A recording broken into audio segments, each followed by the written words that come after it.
Good morning, everybody. Today I'm going to do a video on this guitar, which is an '06 Gibson SG Special. I've had it in a couple of other videos,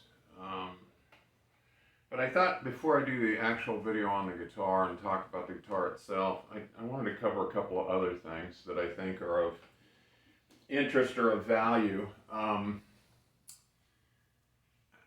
In my lifetime, I've collected guitars. I've sold guitars. I've literally had hundreds of guitars because there were a couple reasons. Originally, I did it, to make money or to build a collection or both. And the idea was that I had other investments, and I was, using guitars as portion of my collectibles as part of my investment portfolio. And over time, living in Florida with hurricanes, having to pay the extra cost of insurance, it gets to a point where it becomes real expensive to have an expensive collection in a place like this. And so over time, I started to divest myself of the more expensive ones. And the other thing that I found was that I'm a guy that I don't particularly need or want fancy guitars.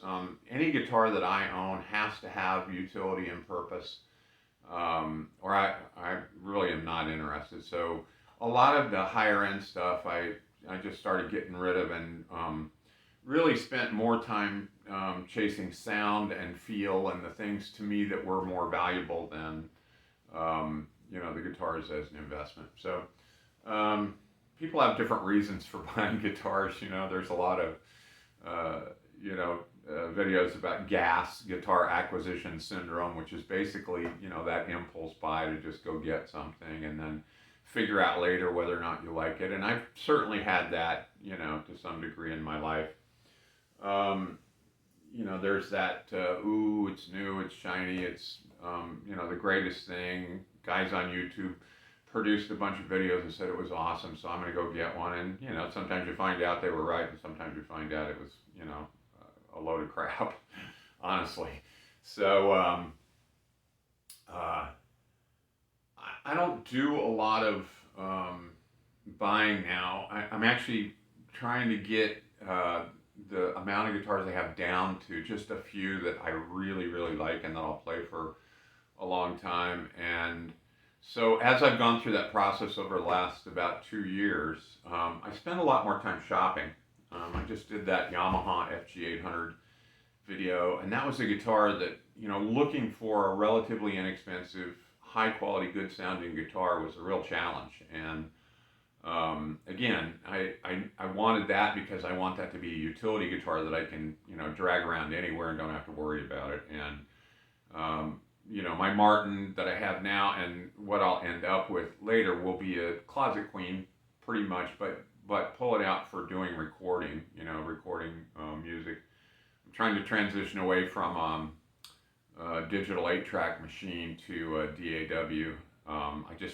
I haven't gotten the technology down, and I'm not an Apple or an iPhone guy, so my son has told me that GarageBand with his iPad works fantastic and it's easy, and I'll probably make that transition at some point as I do more recording, because I like doing my own backup vocals, my own backup keyboards and piano, my own backup everything. I like taking the recording from start to finish. So over time, I'm going to be doing more of that. But, one of the things that got me away from wanting to buy and sell guitars, in addition to the fact that, I never bought them with the intention of making a lot of money, but I never wanted to lose money. And I think the key is, anytime you buy a guitar, try and buy it right, because it's like any other investment. If you buy it right, selling it's way easier and way more, can be more profitable.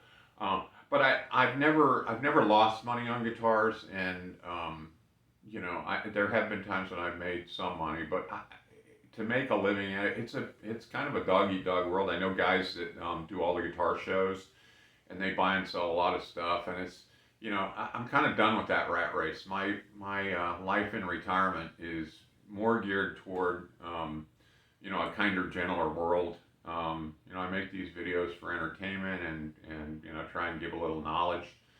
Um, so my approach is a little different than it would have been, 10, 15, 20 years ago when I was, more aggressive and out there, in the sales world and in the businesses that I've been in, where having owned a few of my own businesses in my life, and having to be the most responsible guy and the guy that gets, everything done when nobody else wants to do it.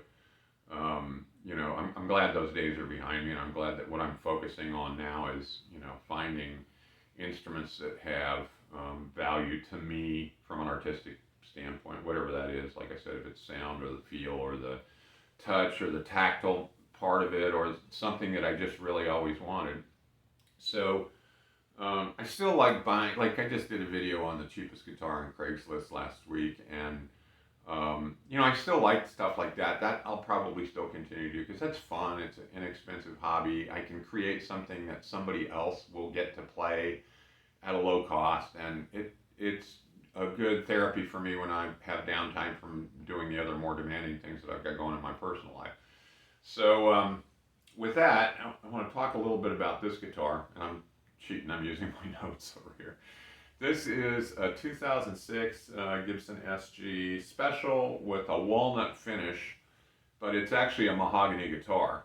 I actually had an '05 walnut SG that I sold to a neighbor friend of mine, and prior to that, I had a 1967 SG Custom that was owned by a famous person, and it was a really nice guitar. And at the time, I had played it for years, but I wasn't a student of guitars at that point, and I really didn't know what I had on my hands. And I sold it, and when I sold my walnut one, it was kind of a situation where I needed cash to do something else, and my neighbor really wanted a guitar, and so it worked out for both of us. But when I started looking again for another SG, it was because I had a different appreciation for what an SG does.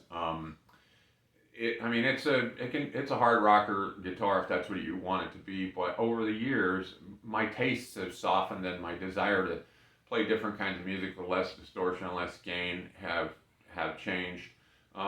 Not that I think that's an old man thing, although people have accused me of being an old man, and that's why I'm more likely to do that. But I think it's just a matter of refinement. It's a matter of, you hear something and you want to, just get it cleaner and cleaner and cleaner, hopefully over time. So this guitar, even though it's designed to do just about anything you want it to do when it comes to, banging away at some heavy distortion, it also can be a very sweet sounding guitar. So the story with this guitar was I bought it through Guitar Center a few years ago. It was around $450. And again, buy right, then when you sell, you don't have to worry about it. So it came into the store. I suspected there might be something wrong with it. And sure enough, when it came in, immediately I noticed out of the box, and I don't know how well it's going to show up in here, but you can see there's a little bit of a dark spot here. Well, if you can't probably see it in here, but there's a little bit of a line. And then of course I looked at the headstock, and there's a little at the veneer on the headstock, and there's a little bit of a line, and I knew immediately that the headstock had been broken and repaired. And it was like, well, like I said, I kind of expected that based on the price, but it wasn't disclosed by Guitar Center. And one of the things I always do is when I buy from them, and I have bought a lot of guitars from them, is I have the guitar delivered to the store, and then I can open it up at the store, and if I don't like it, they'll refund my money. They also let you take it home and play it for a while, and Guitar Center's going through some big changes, so I don't know if that's going to continue, but that had been a primary reason for buying used equipment through them. Is you can shop all over the country, you can pick whatever specifications you want, and then you can figure out the price range, and then you can buy it, and if you don't like it, you can do another one. So I told the store manager, I said, I'm going to take this home, play with it for a few days, and if I don't like it, I'm going to bring it back. Well, I got it home, and for no other reason other than that it had a broken headstock, I decided, I don't know if I really want that. I did take it to a friend of mine who's probably one of the better luthiers in the country. Did work for the Beatles and Prince, and um, one of his good friends is Dion. If you guys know who Dion is, but he looked at it and he said, the way that break occurred, it was a pretty clean break across kind of a wide area. And he said that repair will probably hold up longer than the guitar. So, anyways, I thought, I'm going to take it back. So I took it back. I ordered another one, and I thought, okay, it wasn't too much more expensive. So it was on its way. I get a note from Guitar Center saying the sale has been canceled. And I thought, what the heck? So I didn't bother to call the store. I just hopped in the car and ran down to Guitar Center. I figured, I'm going to get this one back because, it was the right price. The guys that I took it to said it's probably not going to break again. I know from my experience in building guitars, it's probably going to be okay. And I thought, for that price, regardless of what happens to it, it's not going to be a big loss, even if it breaks again and I have to repair it. So I brought it home, and 20 minutes later, I get a notification: your guitar has arrived at Guitar Center. So I don't know what happened. I never went and checked, or I never called the store to find out why did it get canceled. And then all of a sudden it shows up. But I went back and I picked that one up, and I still have that one, and that one's probably going to leave at some point. Because this guitar I'm going to keep. I have decided, I've had this for a couple years now. I play it all the time. It hangs on one of those wall hooks, like this guitar over here, on the headstock where the break was, and nothing's ever changed in all those years of it hanging up in, relatively humid weather here in Florida. That can also get dry and cold. So I'm comfortable it's going to be what it is. The investment part of it, like I said, that's kind of phased out of my life in terms of what I end up with, and I just like it. So what I would say is, if you get a Gibson that has a headstock break, or you have one that gets a headstock break, if you bought it right, or if you like it because you really like it, then I would say that would be the least of my concerns. If it's repaired properly. I've just seen enough of them in my life to know, like I said, I literally have bought and sold hundreds of guitars, and have had a few other ones, with way worse problems that have held up over a long period of time. I would say the Gibson headstock heartache is not as big a problem. It's really, the real issue is for people who only look at the value of the guitar, because it will certainly detract from the value. But if that's the only issue, then don't buy a Gibson. Go get something else that doesn't have a historically weak headstock joint. Or if you buy one that's really nice and you're buying it for investment purposes, just don't let it fall down. Because I don't know what happened to this one, but there's no other damage to the headstock, and I've heard that they can be sitting in the case and have the thing break. So. Anyways, I don't think the headstock Heartbreak is as bad as it can be, other than the fact that probably if it happens to you the first time, it's a real shock. So anyways, just some conversation about a little bit about life in general, and buying and selling guitars, and with that, I'm going to play a little bit of music on this, and then I'm going to put it back up on the rack and go from there. So.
made a couple mistakes in there, but anyways, I love this guitar. So.